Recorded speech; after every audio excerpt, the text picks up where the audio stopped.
말씀은 이사야 14장 1절에서 3절입니다. 1절에서 2절까지 교독합니다.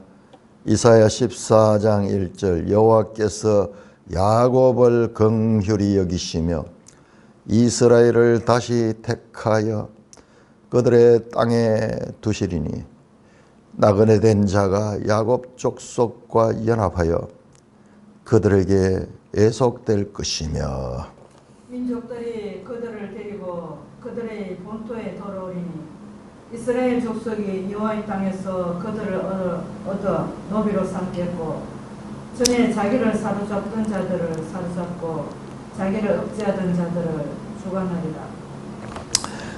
하나님 아버지 은혜를 감사합니다.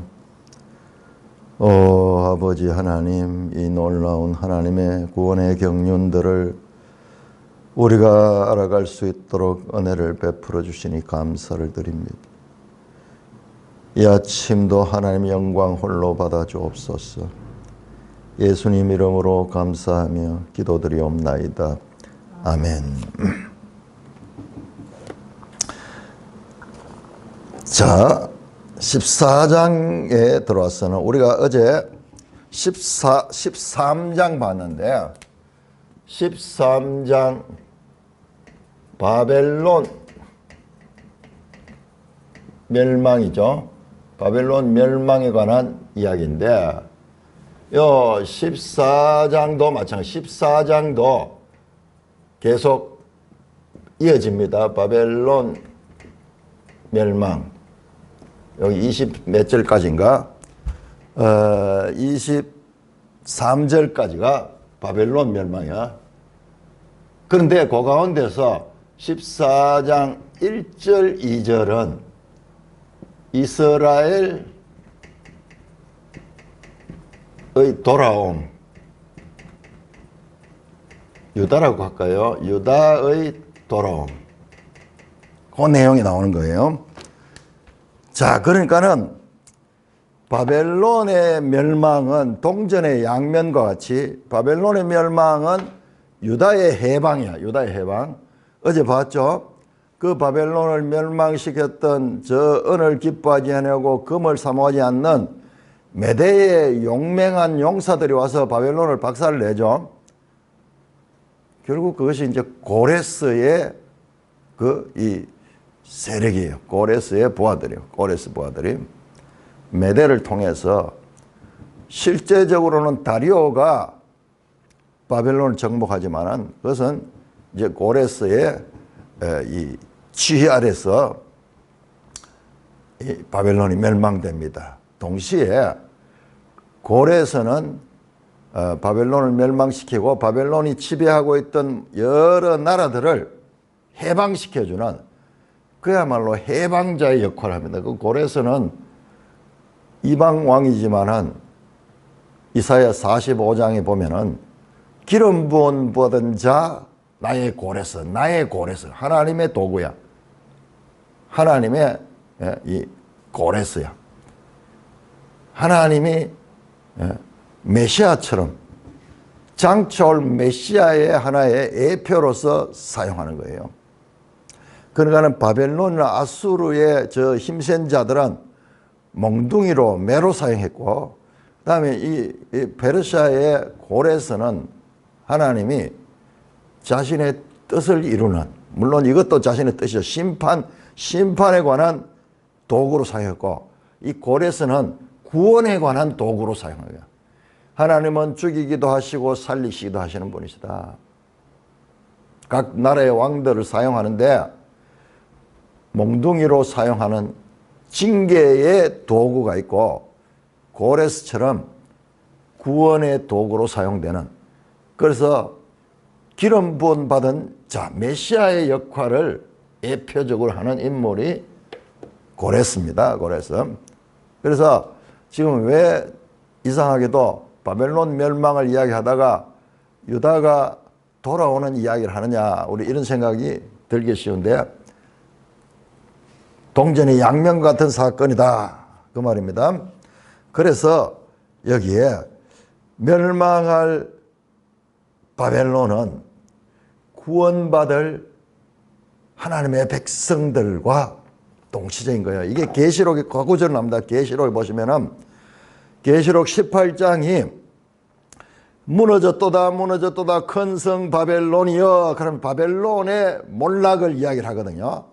그래서 그 안에 바벨론의 장사꾼들, 바벨론의 왕들, 그 영화롭던 이 세상에서 여왕처럼 자신은 영원할 것이라고 자랑하던 그들이 비참하게 몰락하는 장면이 무역하는 그 무역선이 바다에서 침몰하는, 그래서 그 선원들과 그 멀리서 보는 사람들이 애통하면서 어찌하여 저 큰 성이 저렇게 무너지느냐, 무역을 통해서 세계를 호령하는 저 나라가 어찌 저렇게 망할 수 있느냐 그러면서 선원들과 그 상인들이 바벨론의 몰락을 보고 슬퍼하는 애가가 나와요. 애가가.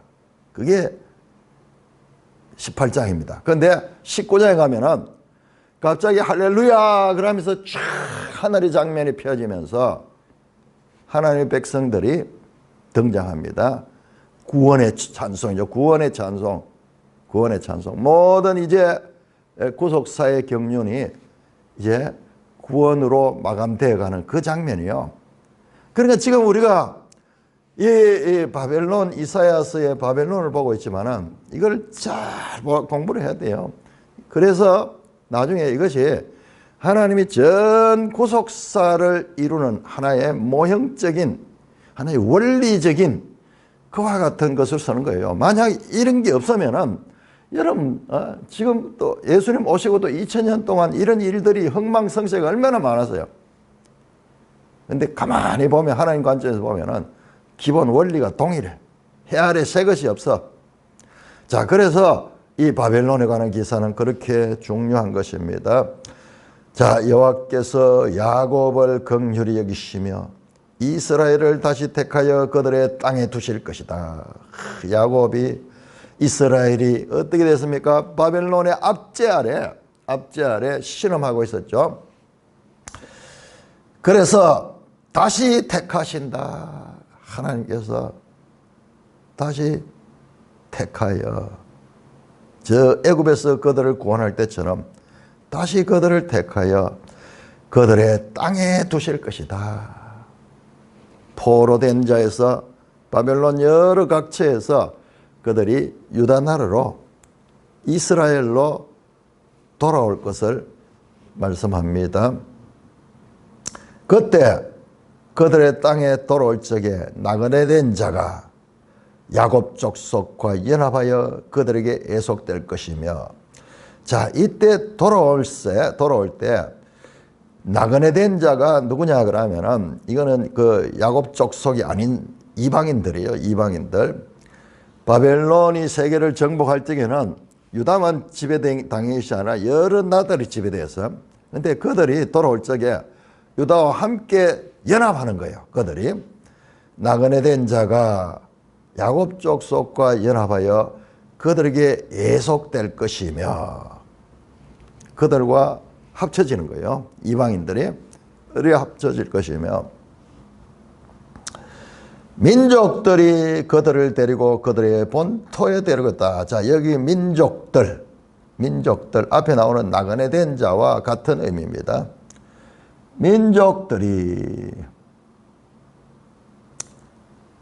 그들을 데리고, 그들은 이스라엘을 가리킵니다. 이스라엘을 데리고 그들의 본토, 이스라엘의 본토로 돌아오는, 귀향하는 거.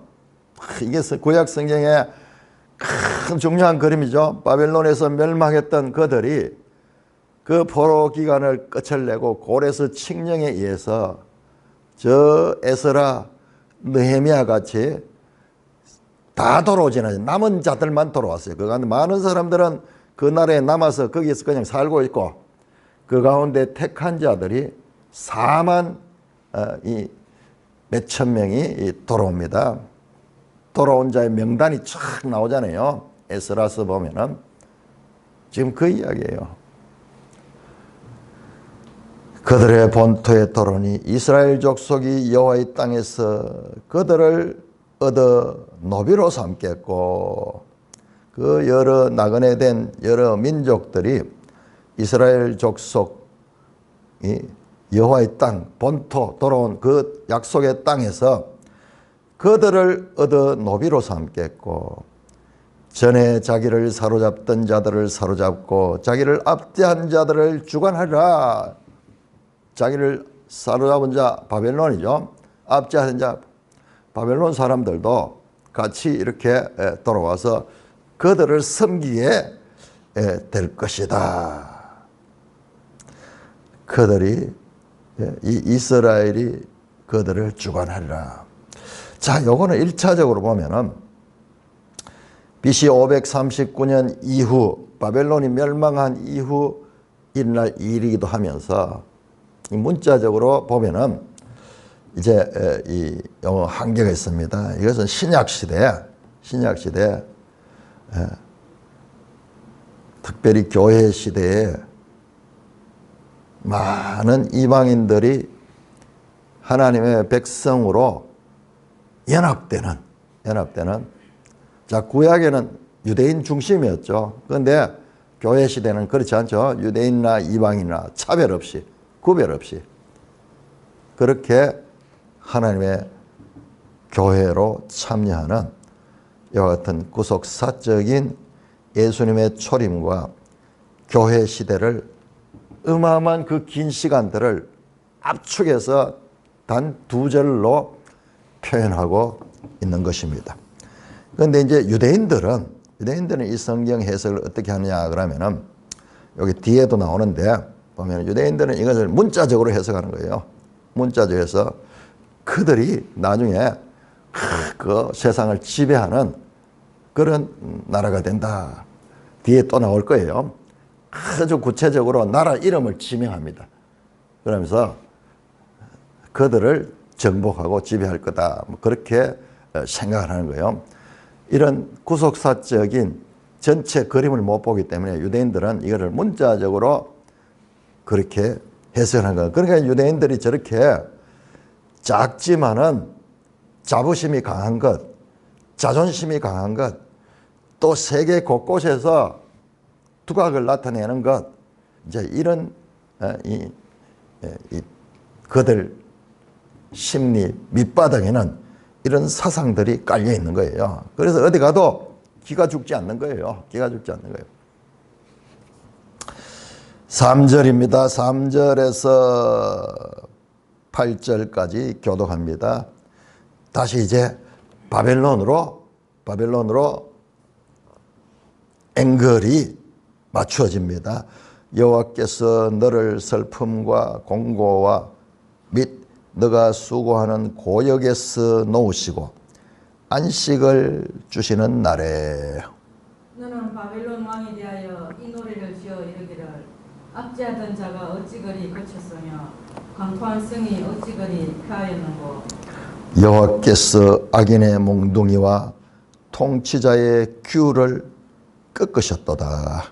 그들이 분내어 여러 민족을 치되 시기를 맞이 아니하였고 노하여 열방을 억압하여도 그 억압을 막을 자 없었더니 이제는 온 땅이 조용하고 평온하니 무리가 소리 높여 노래하는도다. 향나무와 레바논의 백향목도 너로 말미암아 기뻐하여 이르기를 내가 넘어져 있은즉 올라와서 우리를 베어 버릴 자 없다 하는도다. 자, 이게 이 이사야서의 이런 부분들이 지금부터 이게 2700년 전에 그 당시의 사람들의 어떤 이 표현, 수사적 표현, 이런 걸 잘 담고 있는 거예요. 여러분 생각하면 보세요. 이게 언제? 우리로 치면은 고조선 시대 이때예요. 이때. 우리는 역사 이런 게 없어요. 그런데 그때 기록을 우리가 현대에서 이렇게 생생하게 읽어낼 수 있다는 게 이게 얼마나 놀라운지 몰라요.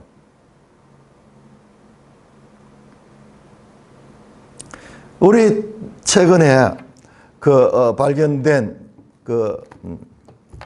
뭐 훈이 엄마가 안동에 어느 부인이 편지를 썼는 것을 무덤 속에 같이 넣어놨다가 그게 발견돼서 그거 불과 300~400년 전의 이야기예요. 한 300년 전인가 뭐 이때 이야기예요. 근데 그거 끄잡아내가지고 읽어보니까는 오늘날 그걸하고 좀 다르고 이러면서 대충 뜻은 이제 대충 그게 되는데 그 애절한 그 심정이 이렇게 나오는데 이거는요 2700년 전 2700년 전 그것도 우리 글이 아니라 이 히브리어로 기록된 것입니다. 이 고문서가 그냥 고문서로 있지 않고 그 내용이 깨달아지고 그 속에 하나님의 뜻이 들어있다는 걸 생각할 적에 얼마나 놀라운 순간입니까? 지금 우리가 이 순간에 자 여호와께서 너를 슬픔과 공고와 네가 수고하는 고역에서 놓으시고 여기서 너는 이스라엘을 가리키죠. 이스라엘이 바벨론에 당했던 슬픔과 곤고와 고역 거기에서 놓으시고 안식을 주신 날이에요. 바벨론의 멸망의 날은 이스라엘의 안식의 날이다. 이야 놀랍죠? 이 BC 500년대에 일어났던 이 사건이 성경은 요한계시록을 통해서 요한계시록 18장 이 세상의 멸망의 때와 그리고 19장에 나오는 주님의 재림의 때 하나님의 백성들이 바벨론의 그 압제에서 벗어나서 이 세상 나라에서 벗어나서 하나님 나라로 편입돼서 거기서 하나님을 찬송하는 찬송식. 여러분 그 계시록 17장은요 17장도 애가예요. 알고 보면은 자 우리 한번 가봅시다. 자 이렇게 보는 거는 아주 놀라운 거예요. 비교해서 보시면은 자 18장 보세요. 18장 바벨론의 멸망이거든요. 하나님이 심판하시는 멸망의 심판인데 그때 16절 보세요. 그 바벨론이 막 멸망하는 자 9절 보면 그들과 함께 음행하고 사치하는 땅의 왕들이 그가 불타는 연기를 보고 위하여 울고 가슴을 치며 그의 고통을 무서워하여 멀리 서서 이르되 화이또다 큰 성 바벨로나 견고한 성 바벨론이여 한 시간에 내 심판이 이르렀다 하리로다. 16절 보세요. 이르되 화이또다 큰 성이여 세마포과 자주옷과 붉은 옷을 입고 금과 보석과 진주로 꾸민 것인데 그러한 부가 한 시간에 망하였도다. 이 바벨론의 멸망은 순식간에 그 결정적일 때는 그냥 확 무너져. 다니엘 5장에 나왔듯이. 그러면서 19절도 보세요. 티끌을 자기 머리에 뿔며 울며 애통하며 외쳐 이르되 화이또다 이 큰 성이여. 마지막 요한계시록 18장에 그 이 세상 나라의 마지막 장면은 거기에서는 애가가 나오니 애가 슬픔의 노래. 오늘 이 본문도 마찬가지예요. 이 본문도 4절 보세요. 너는 바벨론 왕에 대하여 이 노래를 지어 이르기를. 이 노래 이게 뭐냐? 에카예요. 이 에카 가는 게 에레미야 에가가요. 에카야. 에레미야 에카. 한자로 하니까는 거의 같아요. 에카는 슬프다. 망했다. 오 비명소리 같은 슬픔의 노래입니다. 그래서 이 노래 애가를 지어 이르기를 압제하던 자가 어찌 그리 거쳤으며 똑같잖아요. 계시록 18장에 여기는 압제는 아니고 막 무역을 하면서 세계를 떵떵거리던 그것이 어찌 망하였는가. 여기 동일합니다. 어찌 그리 거쳤나. 압제하던 자가 어찌 그리 더 이상 압제를 못하고 거기에서 마쳤는가. 강포한 성이 어찌 그리 패했는가. 폭력을 가지고 전 세계를 지배하면서 난공불락의 바벨론 성을 만들고 그 유프라테스 강을 해자로 사용해 가지고 적들이 못 들어오도록, 그래 다리를 놔 가지고 그래 가지고 자기들은 들어오고 통로하건데요. 이건 아무도 못 들어오는 거예요, 유프라테스. 근데 그 강물을 말리고 그 고레스 이 군대들이 쳐들어와서 바벨론을 함락시키는 그 바벨론 성이 얼마나 견고한지 마차가 2대가 교행할 수 있을 정도로 넓은 이 성벽을 가지고, 성벽, 그것도 이중으로.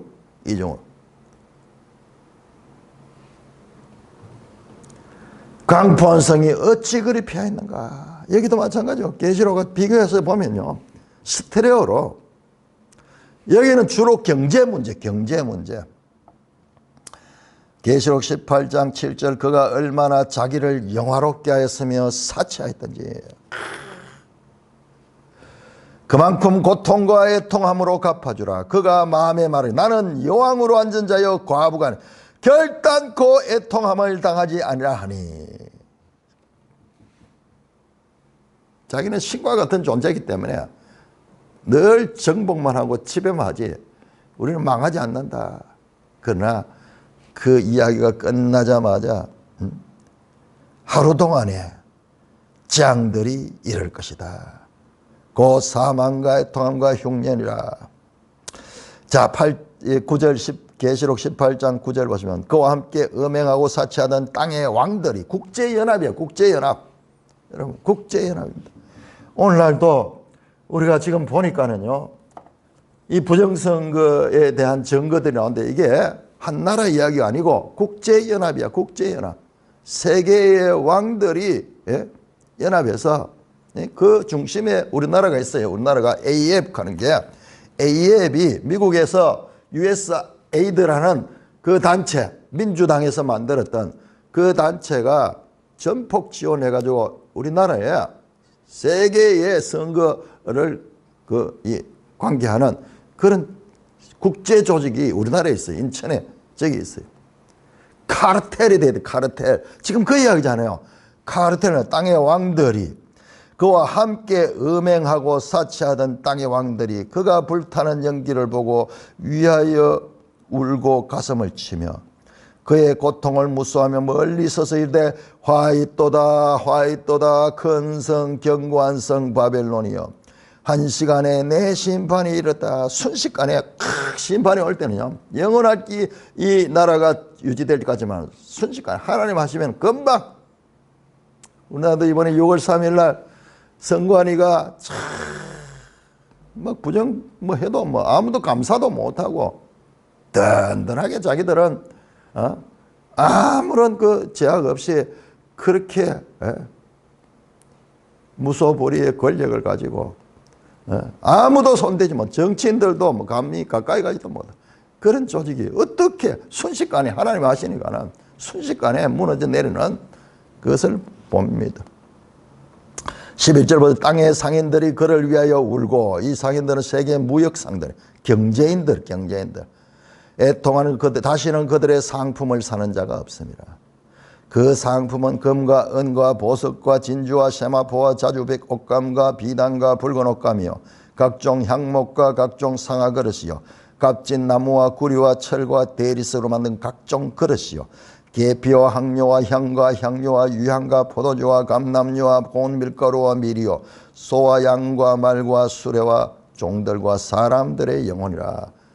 사람까지 매매하는 오늘날 치면요, 그 당시로 최첨단 최고급품들이, 오늘날 반도체 AI 이런 것들이겠죠. 쫙 하면서 무역을 하면서 15절에 바벨론으로 말미암아 취부한 이 상품의 상인들이 그의 고통을 무수하며 멀리 서서 울고 애통하며, 그들이 가지고 있던 모든 부와 명예가 다 같이 무너진다는 거예요. 자, 여기에 다시 본문으로 돌아옵니다. 자, 우리가 이 계시록을 이제 볼 적에 이 구약의 배경을 가지고 보면은 계시록도 이해가 되고 구약 본문도 환하게 이해가 됩니다. 그래서 계시록 자세히 분석해 보면은 구약에 나오던 여러 부분의 말씀들이 여기 모여 있습니다. 어제 봤죠? 두로왕. 두로왕은 무역을 했잖아요. 지금 여기 무역이잖아요. 무역. 그것들이 구약 성경에서 개별 사건으로 다뤄지던 그것들이 지금 종합적으로 여기 와서 하나님의 구속의 의미를 드러내는 말씀으로 적용된다. 이게 성경이야. 이게 성경이야. 얼마나 놀라운지 몰라요. 얼마나 놀라운지 몰라요. 자, 어찌 그리 거쳤으며 강포한 성이 어찌 그리 패했는고. 어찌하여 에카 하우 어쩌다가, 우리 경상도 말로 어쩌다 이래 됐노. 어쩌다가 말이 나오지 않는 거예요. 일어날 수 없는 충격적인 사건이 일어났는 거예요. 그래서 사람들이 다 놀라는 거예요. 자, 그러니까 지금 이게 노래입니다. 이 노래를 지어 이르기를, 노래입니다. 하나님께서 지금 유다 이스라엘에게 이 노래를 이야기해라. 그 노래 가사가 지금 압제하던 자가 어찌 그리 뒤쳤으며 강포한 성이 어찌 그리 패했는고. 우리 번역에는 어찌가 중간에 있죠. 히브리 원문에 에카로 시작됩니다. 에카. 여호와께서 악인의 몽둥이와 통치자의 규를 꺾으셨도다. 자, 하나님이 이 바벨론을 멸망시킨 거예요. 이스라엘이 자기들이 독립운동을 해서 해방된 게 아니고, 참 이런 걸 보면요, 우리나라도 보면은 정말 하나님께서 택하신 그런 나라예요. 일제 36년 같으면요 70년의 반텀이야. 정확히 35년이야 사실상. 일제 35년. 그 기간 동안 뭐 우리가 독립운동 했지만 그거 가지고 뭐 조금 더 독립에 도움이 되지 못했어요. 실제적으로 미국이 저 일본에 원자폭탄을 터져버린 거는 우리는 손도 안 쓰고 뭐 제대로 자유를 얻었던 거예요. 마찬가지로 이거 여호와께서 하셨다. 여호와께서 악인의 몽둥이와 통치자들의 규를 꺾으셨다. 하나님께서 바벨론을 악인의 몽둥이와 통치자들의 규, 세상을 호령하며 그 몽둥이로 세상 나라들 막 파괴하던 그를 하나님이 꺾으셨다. 그들이 분내어 여러 민족을 치되, 그들은 바벨론이 분나서 여러 민족을 치되 치기를 마지 아니하였고 노하여 열방을 억압하여도 그 억압을 막을 자 없으니. 분내어 여러 나라들 닥치는 대로 정복해 나갈 때 그게 얼마나 폭력을 가지고 그렇게 갔는데 아무도 저항하지 못했다. 또 비슷하죠. 앞에 아수르 왕 때 보세요. 내가 열방을 새의 집에 알을 주음 같이 그렇게 정복해도 아무도 내한테 대항한 자 없었다. 똑같잖아요. 폭력을 가지고 가는데 아무도 거기에 막아서지 못합니다. 그 억압을 막을 자 없더니 이제는 그랬었는데 이제는 온 땅이 조용하고 평온하니 무리가 소리 높여 노래한다. 이 바벨론이 무너지니까는 그 압제에 시달리던 그 땅에 있던 사람들이 소리 높여 노래한다. 여러분, 우리도 지금 사진을 통해서 늘 보잖아요. 8.15 해방 때 막 그 깃발을 들고 태극기를 들고 막 나와가지고 만세 부르던 8월 15일이니까는 아주 더울 때잖아요.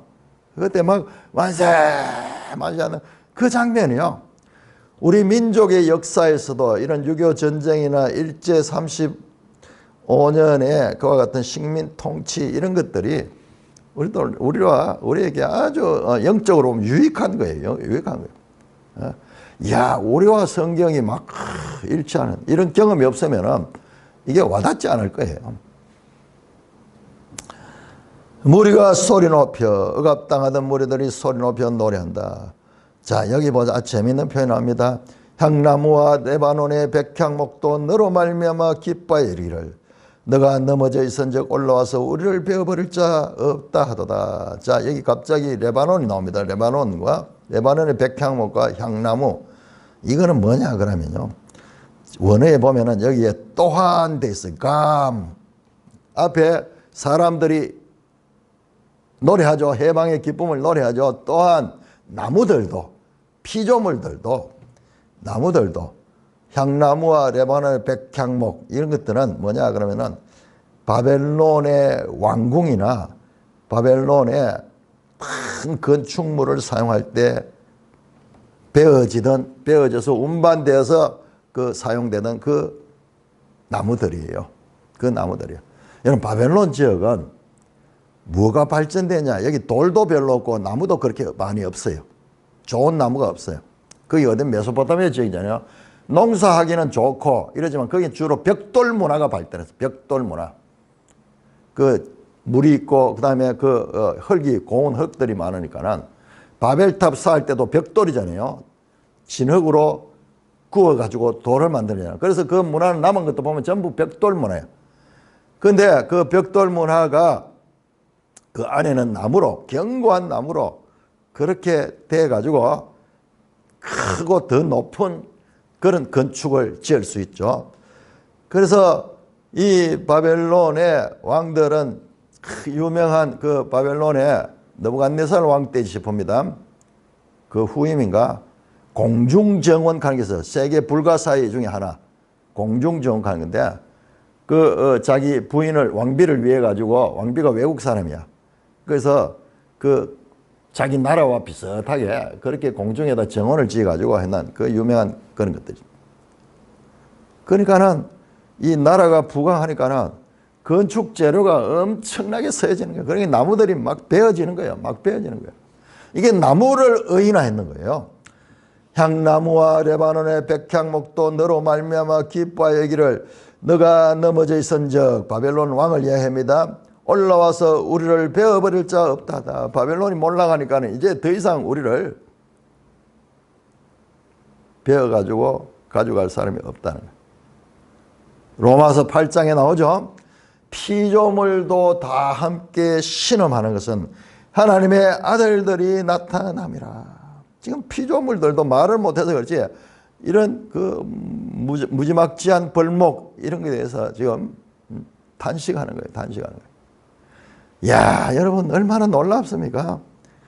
그 당시의 표현이요.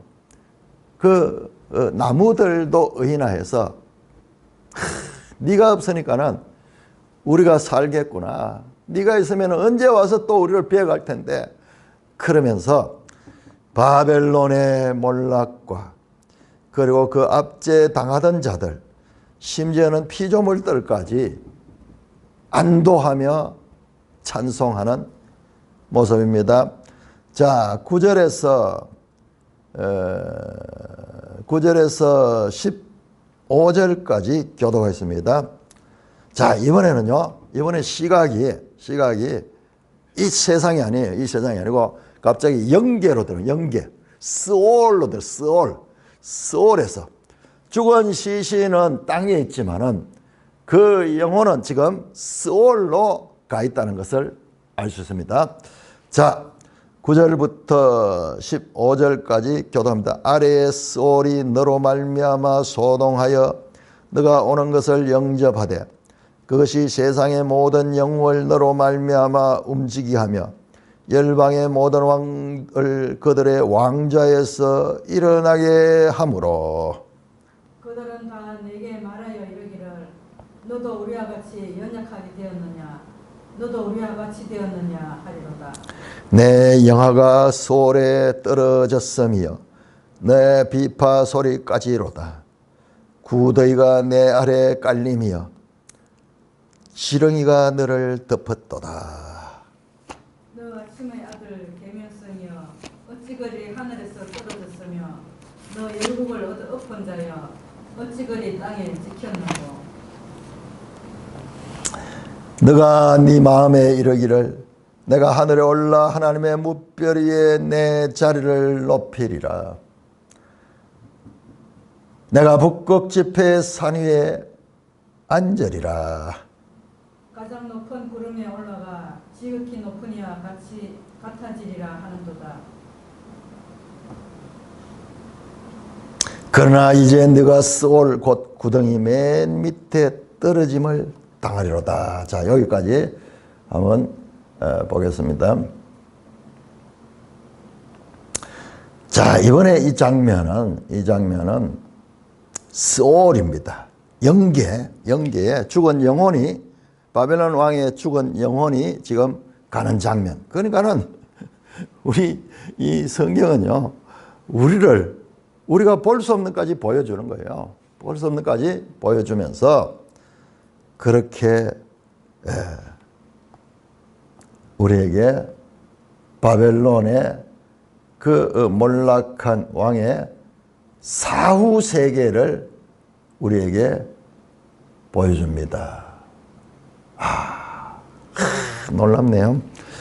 자, 보세요. 장면이 바뀌어서 이제 아래의 스올이 너로 말미암아 소동하. 아래의 스올은 저 밑바닥에 있어요. 떨어질 수 있는, 하늘은 높은 곳이지만 이 스올은 낮은 곳이야. 그래서 하늘에서 떨어져서 처박히는 곳이에요. 아래의 스올은 무덤, 지옥, 큰 구덩이, 이런 의미를 가진 단어입니다. 음부, 지옥, 죽어서 지옥으로 갔는 거예요. 그래서 아래 스올이 너로 말미암아 소동한다. 바벨론 왕이 죽어서 스올에 오니까는 그 스올이 지금 소동하는 거야. 왜냐?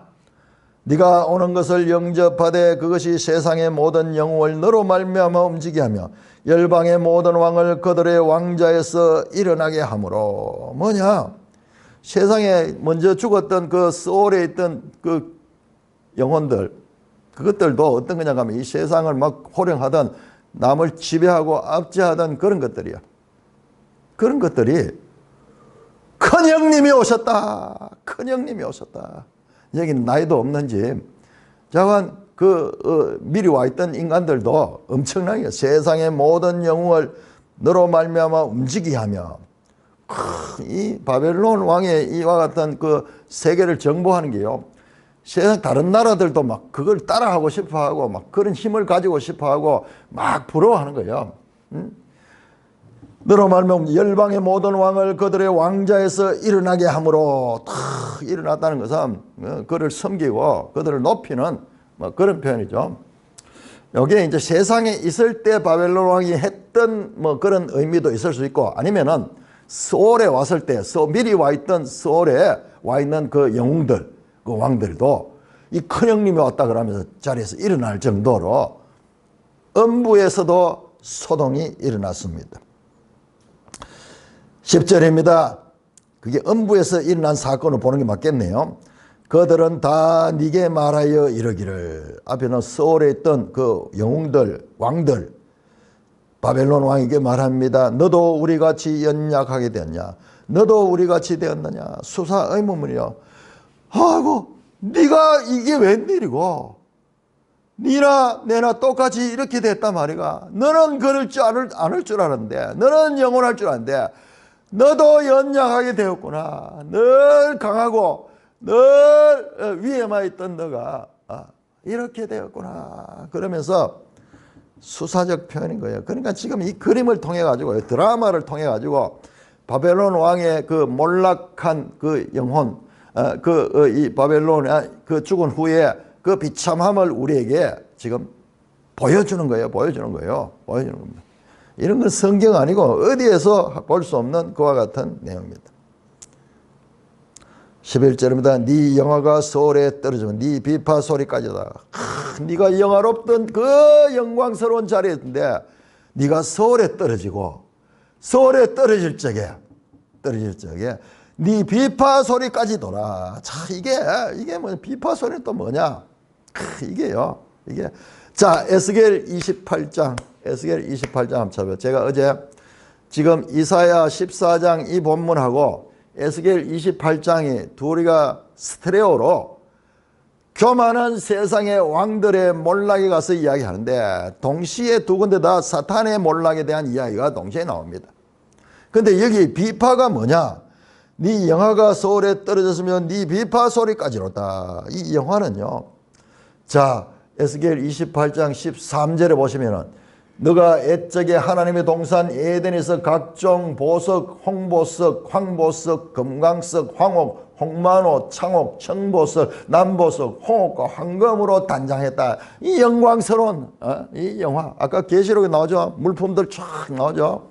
세상의 영광, 그걸 가지고 그 다음에 비파 소리까지 떨어졌다. 거기 보세요. 28장 13절 보면요. 황금으로 단장하였으며 네가 지음을 받던 날에 너를 위하여 소고와 비파가 준비되었다. 이 아름다운 음악 소리, 그 귀한 보석들, 아름다운 노래 소리, 음악 소리, 이런 것들로 영화로운 데 있는데 그 영화에 그런 영화들이 무너지고 이런 음악 소리까지. 그래서 어떤 분들은요, 사탄이 음악의 신이 음악의 신. 그래서 음악을 통해 가지고 사람들을 막 감동시키고 하는 그런 이야기를 하는데 이런 데서 나온 거예요. 그 비파까지 같이 몰락됐다. 그 몰락됐다. 그러니까 이걸 보세요. 이게 계시록 28장, 에스겔 28장과 이 이사야 14장은 이게 다른 사람이 다른 시대에 기록했지만 한 100년 차이가 나거든요. 그런데 지금 내용이 같잖아요. 내용이 같잖아요. 너무 놀랍지 않습니까? 이게 어떻게 사람이 같은 내용을 쓸 수 있겠어요? 시대는 다르고 환경은 다르지만 본질은 지금 같잖아요. 그래서 하나님 말씀인 거예요. 하나님 말씀인 거예요. 자, 네 비파까지다. 구더기가 네 아래에 깔리며 지렁이가 너를 덮었도다. 그 비참한 모습이죠.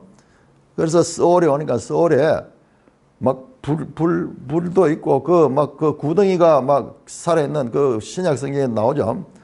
그게 막 깔려 있고 지렁이가 너를 덮는 저 낮은 곳에 가장 비참한 상태로 떨어져 있는 바벨론 왕을 지금 묘사하고 있습니다. 자, 그러다가 갑자기 12절에 너 아침의 아들 계명성이여 어찌 그리 하늘에서 떨어졌으면 너 열국을 엎은 자여 어찌 그리 땅에 찍혔는고. 갑자기 이 바벨론 왕을 갖다가 너 아침의 아들 계명성이라.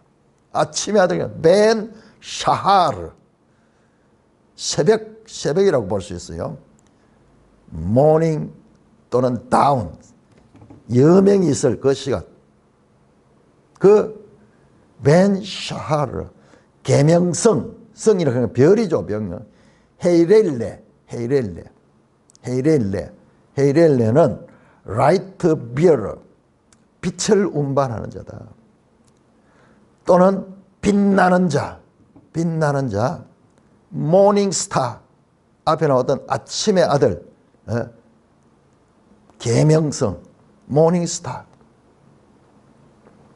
여러분, 고린도후서 11장 4절에 바울이 그들은 사탄도 이와 같이 광명의 천사로 가장한다. 광명의 천사, 사탄이 사탄, 빛나는 자, shining one. 자, 요즘 무슨 K-pop 애들 이름들 가운데 샤이닝 캐사고 이런 게 있는데 이게 전부 이쪽 계통의 이름들이에요. 이쪽 계통의 이름들. 깜짝 놀랄 정도로 광명의 천사. 여러분, 예수님은 계시록 22장 16절, 22장 계시록 성경 전체 마지막에 예수님을 나는 광명한 새벽별이라고 해요. 광명한 새벽별. 이거 같아요. 광명한 새벽별. 광명한 새벽별. 새벽별을 금성이라고 그러는데, 금성. 그 예수님은 참 광명한 별이고, 이는 광명의 천사로 자신을 가장하는 자야. 그리고 하나님처럼 자신을 속이는 자야. 속이는 자. 갑자기 사탄이 나옵니다. 아침의 아들 계명성이요. 계명성은 루시퍼. 이게 이제 라틴어로 번역한 라틴 벌게이트라는 성경에는 이 계명성을 루시퍼라고 바로 번역했습니다. 그래서 우리 킹제임스 영어 성경에도 그대로 해서 루시퍼로 번역을 했습니다. 너 아침의 아들 루시퍼야. 루시퍼야. 어찌 그리 하늘에서 떨어졌느냐. 여기 또 나오죠. 에카. 여기도 에카 어찌하여 너 아침의 아들 계명성이 하늘에서 떨어졌느냐. 그렇게 돼 있어요. 네팔 떨어지다. 네팔, 나팔, 니팔 또 하늘에서 추락했습니다. 네 열국을 엎은 자여 어찌 그리 땅에 찍혔는가. 얼마나 심하게 땅에 그냥 떨어진 게 아니고 땅에 찍힐 정도로 처박혔는 그렇게 아침의 아들 계명성 열국을 엎은 자. 이걸 보면 열국을 엎은 자는 바벨론 왕 같고 아침의 아들 계명성은 아니거든. 사탄을 가리킨 사탄. 그러니까 이 사탄과 바벨론 왕이 막 지금 겹쳐지는 거예요. 겹쳐지는 한 절 속에도 제가 어제 그 그림을 그려 보여줬잖아요. 그 원근법을 이해를 못하면은 제가 제목을 이렇게 붙였죠. 선지서의 평면적 원근법. 내가 만들어낸 말이에요. 이런 게 중요합니다. 이런 단어 하나만 이해를 해도 선지서를 읽는데 큰 하나의 그 줄을 잡는 것 같은 기댈 수 있는 뭐 잡을 게 있어야지 올라갈 수 있죠. 잡을 수 없으면 안 되죠. 그런 하나의 중요한 의미가 됩니다. 자, 원근법 하는 건 뭐냐? 그러면 원근법 하면은 멀고 가까운 거죠. 멀고 가까운 거죠. 그런데 가까운 것은 크게 보입니다. 멀리 있는 것은 작게 보여요. 저 높은 산도 가까이 있는 내 손가락보다 작아. 그래서 원근법은 가까이 있는 것은 크게 그리고 멀리 있는 것은 작게 그립니다. 그러면은 공간감이 촥 나요. 원근 느낌이 탁 나는 거. 우리가 이 생활을 하면서 늘 그걸 봐왔기 때문에 그림을 그리면은 같은 그림은 평면이잖아요. 근데 그림 속에 막 저 먼 산이 있고 가까운 나무가 있고 막 이렇게 되는 것이 바로 원근법이에요. 원근법. 그런데 원근법, 평면적 원근법 말이 안 되죠. 원근은 공간감인데 공간감을 이야기하는데 이게 평면이야. 평면. 선지서가 바로 이렇다는 거야. 저 에덴의 사건이나 아니면은 BC 700년대 바벨론, BC 500년대 바벨론 왕의 사건이나 아니면 저 주님의 재림 때의 사건이나 이런 것들이 지금 평면적으로 여기 지금 나와 있는 한 절 속에도 바벨론 왕과 저 영계의 사탄의 모습이 지금 동시적으로 나오는 거예요. 그 이런 원리를 이해를 하면은 선지서도 그렇게 어려운 게 아니에요. 이런 것을 깨닫게 될 때 이게 성경을 읽고 알고자 하고 그러면서 계속 이러면 느낌이 오거든요. 우리가 다 읽으면 그림이 와요. 뭔가 이게 어떤 분위기라 하는 거 아는데 이게 더 확실하게 구체적으로 잡이 됩니다. 자, 너 열국을 엎은 자여. 자, 하늘에서 떨어진 계명성. 이건요, 욥기에도 보면 나옵니다. 욥기에 하늘에 새벽 별들이 노래하며 하는 이 천사들. 사탄은 천사였거든요. 천사에서 아주 높은 계급을 가진 천사예요. 자기 부하들을 많이 가지고 있는, 데리고 있는 그런, 그래서 반역할 적에 군대의 3분의 1을 데리고 반역했다고 되어 있죠. 이런 영계에 이 사탄이 추락했는가. 여러분 한번 보세요. 성경에 예수님께서 제자들과 함께 다니면서 그 제자들에게 복음을 전하고 그랬을 때 제자들이 돌아와서 막 우리가 말씀을 전하면 귀신도 떠나가고 병도 나섭대다. 그러니까 예수님께서 내가 봤다 하는 거야. 사탄이 하늘에서 번개같이 떨어진 걸 봤다 그러죠. 이런 장면. 이거는 영계의 장면이에요. 우리 시간과 공간을 초월한 장면이에요. 자, 계시록 9장에 보시면은 9장 12절부터입니까? 거기 보면은 하늘에 전쟁이 있으니 엣뱀 곧 사탄을 하고도 마귀로 하는 그 큰 용과 그 다음에 미가엘 천사가 전쟁을 하는데 전쟁에서 이기지 못하여 땅으로 내쫓기더라 하늘에서 추방되는 그 장면. 그러니까 전체 그림을 이렇게 모자이크 되는 것을 이렇게 맞춰보면은 지금 그 의미가 분명히 드러납니다. 이게 성경의 묘미예요. 그래서 성경을 우리가 전체적으로 부지런히 반복해서 읽어내면은 나중에는 이런 뚝뚝 떨어져 있던 이런 내용들이 한 주제로 이렇게 모이게 돼요. 아까 봤잖아요. 바벨론도 이 바벨론이 계시록에 나오는 그 바벨론과 같을 줄을 어떻게 생각했어요? 마찬가지야. 여기도 지금 천사가 지금 영계의 사건도 지금 여기에 동시에 나타납니다. 이거 어떻게 볼 수 있냐? 그러면은 바벨론 왕이라는 한 개인, 역사 가운데 한 등장하는 인간, 그 개인 배후에서 이 사탄이 역사를 한 거예요. 그래서 사탄은 모든 시대를 초월해가지고 이 세상의 왕으로서 지배하고 있는 거야. 그래서 그도 자기가 택한 사람들을 택해가지고 그들을 사탄의 도구로 사용하는 거야. 이것은 하나님의 도구가 아니라 하나님의 일을 방해하는 자, 하나님을 대적하는 그런 자들로 사용하는 것을 우리가 느낄 수가 있는 것입니다. 13절입니다. 너가 네 마음에 이르기를 내가 하늘에 올라 하나님의 무별 위에 내 자리를 높이라. 내가 북극 지폐의 산이 있으라. 이거는 사탄을 가리켜요. 사탄이 어떤 의도를 가지냐. 하늘에 올라 하나님의 무별 위에 내 자리를 높이라. 이 별들은 천사들을 가리킵니다. 욥기 38장 우리 한번 볼까요? 욥기가 참 놀라운 책이에요. 딴 데서 풀어지지 않는 내용들이 욥기에서 풀어지는 것들. 38장 욥기 38장 7절 38장 7절 그때 새벽별들이 기뻐 노래하며 하나님의 아들들이 다 기뻐 소리를 질렀느니라. 이 하나님의 아들들이 천사들을 가리켜 천사들 복수로 되죠. 하나님의 아들들이 새벽별들이 기뻐 노래하며 지금 이것도 아침의 아들 계명성도 이게 새벽별이잖아요. 새벽별. 그러니까 이 천사들 가운데서 내 자리를 높이겠다. 그 천사들 중에 내가 가장 높이 되겠다. 뿐만 아니라 거기서 멈추지 않고 내가 북극 지폐의 산 위에 앉으리라. 이 북극 지폐의 산 하는 것은 이 북극이라는 이 원어가 보면 치온 하는 거예요. 치온. 우리 시온 갈 때도 이게 아마 이 단어예요. 여러분 북극 지폐의 산에는 하나님의 보좌가 있는 곳이야. 하나님의 보좌가 있는 곳. 거기까지 자기가 북극 지폐의 산 위에 그 하늘에 그 하나님이 계시는 그 산 위에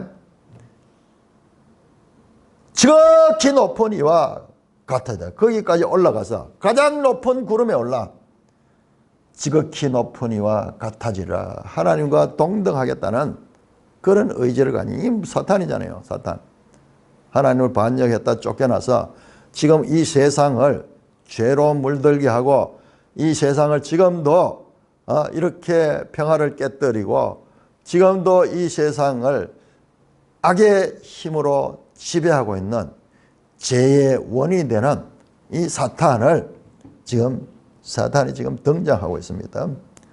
가장 높은 구름에 올라가 지극히 높으니 하나님을 말합니다. 같아지라. 그러나 이제 네가 쏘올 곧 구덩이 맨 밑에 떨어지면 알라. 추락하는 것은 날개가 있다. 높이 올라가는 것은 교만은 패망의 선봉이다. 여러분 잠언에 나오는 이야기들이 그냥 인생의 격언인 것 같지만요. 그런 의미도 있으면서 동시에 이런 영적인 의미도 있는 거예요. 그가 추락하는 장면. 여러분 이게 얼마나 중요하겠어요. 인류의 모든 문제의 원인자였던 그 세력이 어떻게 우리가 볼 수 없는 영계의 이야기를 우리가 볼 수 있는 그런 이야기로 지금 풀어주는 거예요. 이게 성경이에요. 딴 책들과 완전히 다른 거예요. 스올 곧 구덩이, 스올 곧 구덩이, 스올이 구덩이야, 구덩이. 저 무저갱하고 뭐 이런 것들도 이거 연관이 있습니다. 그 가운데도 맨 밑에 떨어짐을 당하리라. 자, 16절에서 21절까지 교독합니다. 자, 이번에는 또 장소가 지금은 소울이죠. 저 영계에서 본 내용이죠. 야, 우리를 영계로도 끌고 가고, 이번엔 다시 이 땅으로 올라옵니다. 이 땅으로. 너를 보는 이가 주목하여 너를 자세히 살펴보며 말하기를, 이 사람이 땅을 진동시키며 열국을 놀라게 하며 세계를 황무하게 하며 성읍을 파괴하며 그에게 사로잡힌 자들을 집으로 놓아 보내지 아니하던 자가 아니냐 하리로다.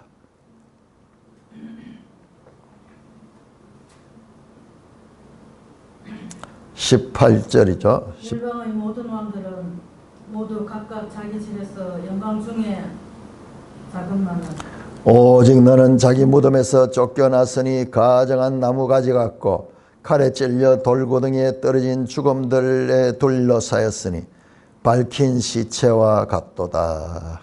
내가 내 땅을 망하게 하였고 내 백성을 죽였으므로 그들과 함께 안장되지 못하나니 악을 행하는 자들의 고소는 영원히 이름이 불려지지 아니하리로다 할지니라. 너희는 그들의 조상들의 죄악으로 말미암아 그의 자손 도륙하기를 준비하여 그들이 일어나 땅을 차지하여 성읍들로 세상을 가득하게 하지 못하게 하라. 자, 이게 뭐냐 그러면 이건 다시 땅으로 돌아왔습니다. 그러니까 이 보세요. 우리를 저 소울까지 끌고 갔다가 하나님께서 우리를 보여주는 거예요. 그 다음에 이 땅에서 그 바벨론 왕의 죽은 시체를 보고 사람들의 반응입니다. 사람들의 반응. 여러분, 이게 성경에 아주 자주 나오는 표현이에요. 저 신명기 29장에서 사람들이 등장해 자기들끼리 쑥덕거리는 이야기 나오죠. 아, 이 성을 와 이래 망했노? 이렇게 지나가던 나그네가, 아, 이 옛날에 이 성이 참 크고 좋은 성인데 그들이 하나님을 배반해가지고 하나님이 이렇게 심판해가지고 이렇게 망했다. 사람들 대화하는 걸 통해 가지고 그 장면을 묘사하는 내용이 나옵니다. 이것도 지금 마찬가지예요. 사람들이 수근거리며 이 수근거리는 그 이야기 속에 이 땅에서 그 왕의 평가가 나옵니다. 자, 너를 보는 이가 주모에 너를 자세히 살펴 이르기를. 사람이 시신이 있다면 죽었죠. 그런데 막 너무 상해져 가지고 얼굴도 못 알아보는 거야. 그래서 자세히 살펴보다가 아이고 이거 저 옛날 바벨론 왕이네. 이 사람이 땅을 진동시키며 열국을 놀라게 하며 세계를 황무하게 하며 성읍을 파괴하며 그에게 사로잡힌 자를 집으로 놓아 보내지 아니하던 자가 아니냐. 이 바로 그 유명한 바벨론 왕이다. 온 세상을 지금 파괴하고 땅을 진동시키며 열국을 놀라게 하며 열국을 두려움에 떨게 하던 그 인간이 아니냐. 여러분, 인류의 역사 가운데 이런 인간들 있죠.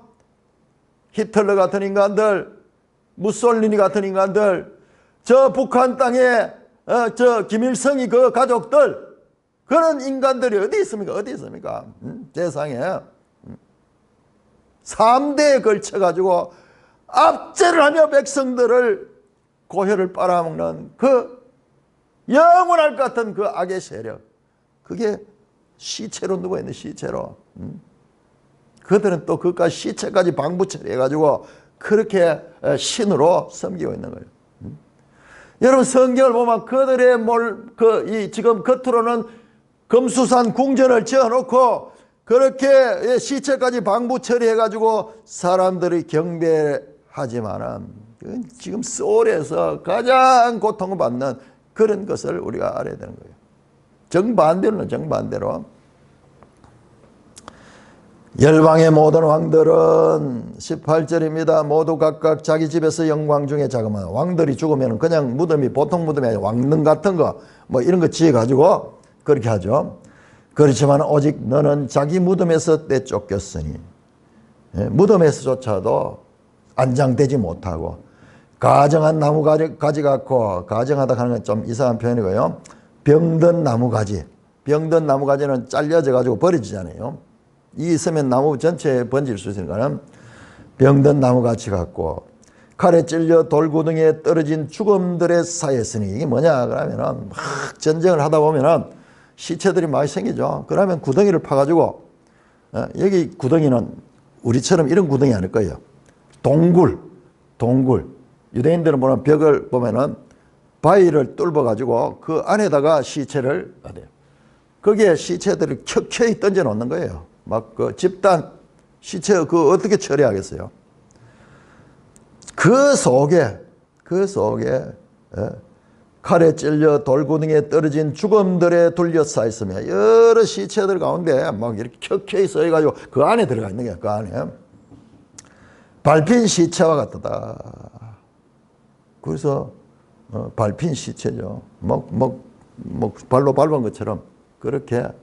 우리 유교 사변 때도 보면은 구덩이 파가지고요 시체 한 곳에 탁 해가지고 그냥 덮어버려요. 비참한 이 땅에서 권세를 가진 자 그 마지막에 얼마나 비참한가. 인류 역사는 이런 것들을 늘 보여주는데도 아직도 똑같이 이 짓을 하는 인간들이 있죠. 그들이 앞날에 당할 일이 얼마나 큰지 미래를 생각조차 못하고 너가 네 땅을 망하게 하였고 내 백성을 죽였으므로 그들과 함께 안장되지 못하나. 시신이 일반 평민들처럼도 못 되는 거예요. 안장될 수 없는 거예요. 악을 행하는 자들의 후손은 영원히 이름이 불려지지 아니라. 이건 본인뿐만 아니라 자기 후손들조차도 영원히 이름이 불러지지 않는다. 그럼 쓸데없는 자들, 이름조차 없는 자들, 쓸데없는 자들. 너희는 그들의 조상의 죄악으로 말미암아 그 자손 도륙하기를 준비하여. 여기 너희는 이것은 메데바사를 가리킵니다. 메데바사가 바벨론 했죠. 다시 13장으로 돌아가는 거예요. 13장에 메데바사에게 명령이다.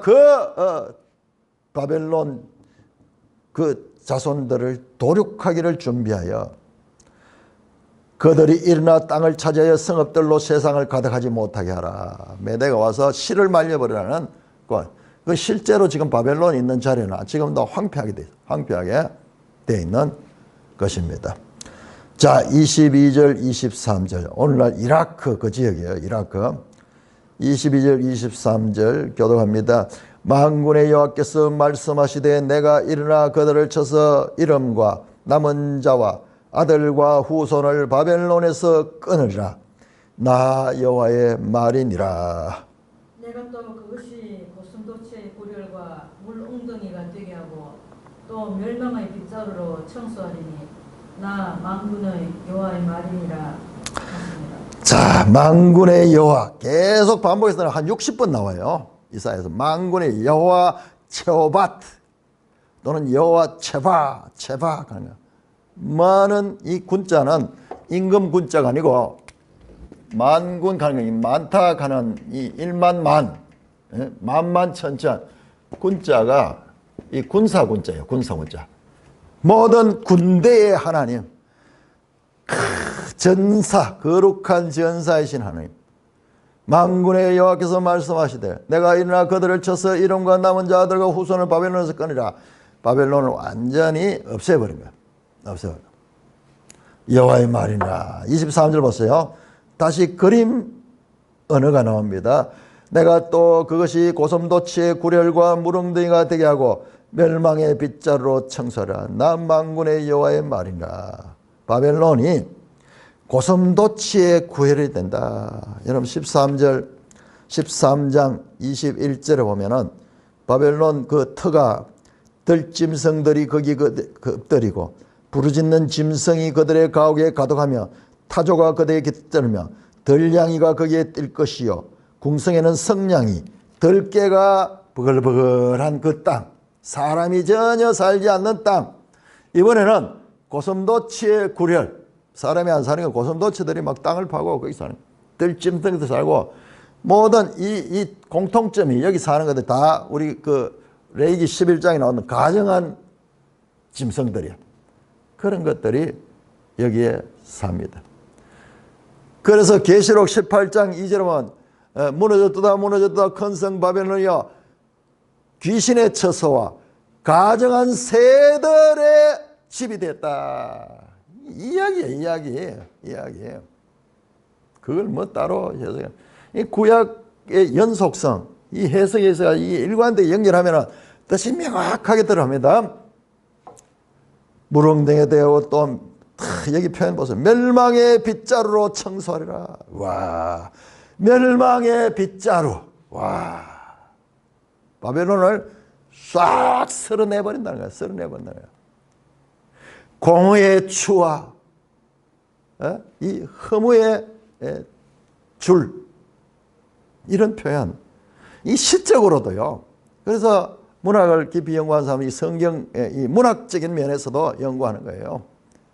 멸망의 빗자루, 그로 쫙 청소할 것이다.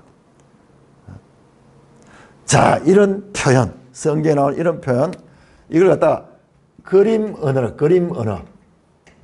고대인들은 이런 그림 언어를 즐겨 썼습니다. 오늘 우리 같으면 직설적으로 바벨론이 망하여서 멸망해서 황폐하게 됐다, 이렇게 직설적으로 표현하잖아요.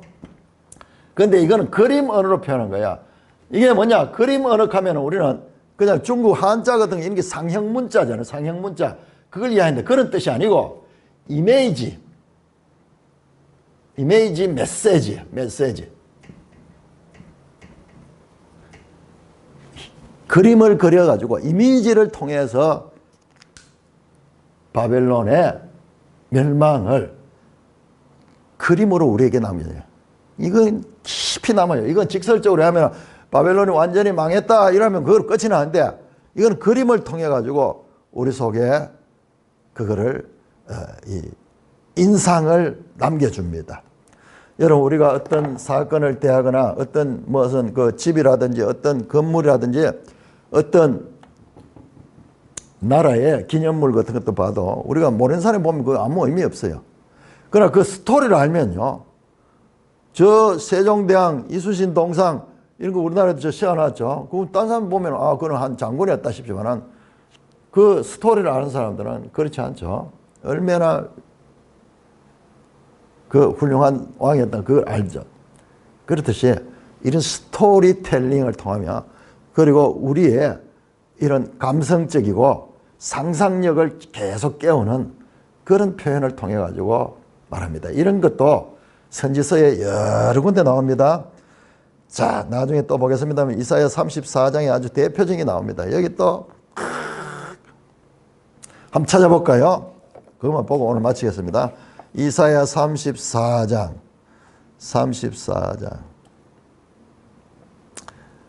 나오네요. 34장 11절부터 보시면은 당아새와 고슴도치가 그 땅을 차지하며 부엉이와 까마귀가 거기 살 것이라. 여호와께서 그 위에 혼란의 줄과 공회의 추를 들이우실 것이죠. 그래서 13절에 그 궁굴에는 가시나무가 나며 그 견고한 성에는 은근키와 쇠품이 자라서 성냥이의 굴과 타조의 처소가 될 것이니 들짐승들이 이리와 만나며 수렴소가 그 동류를 부르며 올빼미가 그에 사면서 쉬는 처소로 살며 부엉이가 거기 깃다리고 알을 낳고 솔개가 각각 짝과 함께 거기 모이다. 이게 뭐세요? 올빼미, 솔개, 부엉이 전부 레위기 11장에 나온 가정한 새들이야. 계시로 와서 가정한 새의 처소가 되다는 바로 이 말이에요. 이 말. 황폐한 모습. 바벨론의 황폐한 모습. 자, 이렇게 반복적으로 이 황폐한 모습. 앞으로 저런 내용 나오면은 아, 이게 멸망한, 직설법적으로 이해하면은 멸망했다는 건가. 이걸 그림으로 우리에게 그려주신다. 이런 걸 잘 모르니까는 막 여기에서 의미를 찾아내려고 막 이러니까는 우리가 이 본뜻을 놓치게 되는 경우가 많습니다. 그래서 우리가 성경을, 우리 그리스도인들은 하나님의 말씀을 계속 읽으면서 성경의 표현법, 내용은 말할 것도 없고 표현법에 대해서도 잘 익숙하게 그렇게 하면은 성경이 어렵지 않고 선명하게 그 뜻이 우리에게 깨달아지는 것입니다. 찬송가 338장입니다.